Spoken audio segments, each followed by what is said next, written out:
wabarakatuh. Nama saya Fadil Zulfaranza. Saya di sini ingin membahas tentang bab penting tentang masuknya proses masuknya agama Islam ke Indonesia. Gimana sih agama Islam itu berakar di masyarakat Indonesia? Oke, kita bahas ke topiknya. Proses ajaran agama Islam ke Nusantara melalui perdagangan Arab, Persia, dan Gujarat. Nah, itu pada abad ke Masehi, ke abad 7 Masehi.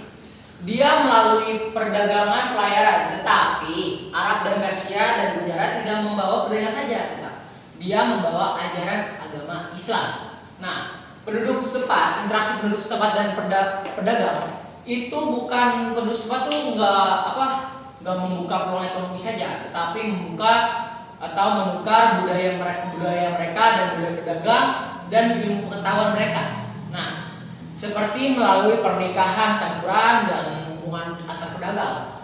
Dan salah satu lagi, Islam tersebar di Indonesia di Pulau Jawa seperti Pulau Aceh, Malaka dan Banten. Itu perkembangan Islam itu ada di 3 pulau tersebut. Berkembangnya agama Islam. Nah, berkembangnya agama Islam bukan hanya melalui perdagangan saja, tetapi melalui para wali, yaitu Wali Songo. Dan kita akan bahas topik selanjutnya. Assalamualaikum Pak Kiai. Waalaikumsalam. Mau kemana? Saya mau ke lahan Pak Kiai. Oh iya, Jelaskan dulu ya. Assalamualaikum. Waalaikumsalam. Nah, itulah salah satu contoh Sunan Giri. Saya mengambil Sunan Wali Songo, yaitu Sunan Giri. Sunan Giri menyebar melalui pesantren yang dibuatnya, yaitu Pesantren yang diletakkan di wilayah Giri. Nah, Sunan Giri itu juga melalui permainan anak-anak, yaitu kesenian lokal, permainan anak-anak seperti permainannya itu contohnya Jawa. Itu contohnya. Dan kita membahas ke topik selanjutnya.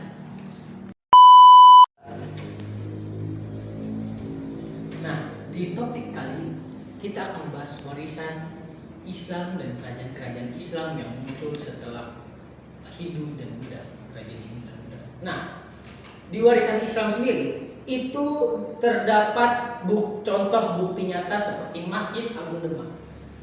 Masjid Agung Demak bukan hanya untuk orang beribadah, tetapi ia menjadi lambang akulturasi agama Islam itu sendiri. Nah, dan budaya lokal, ya kan? Terus kerajaan-kerajaan yang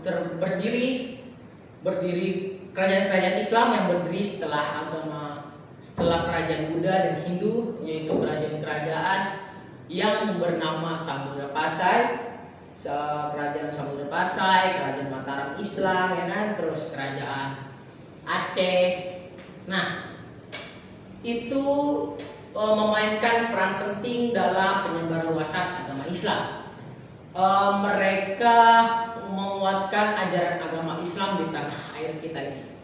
Sebenarnya penyebaran agama Islam bukan hanya tentang perubahan agama Islam, tetapi juga tentang perubahan sosial dan budaya di tanah air ini.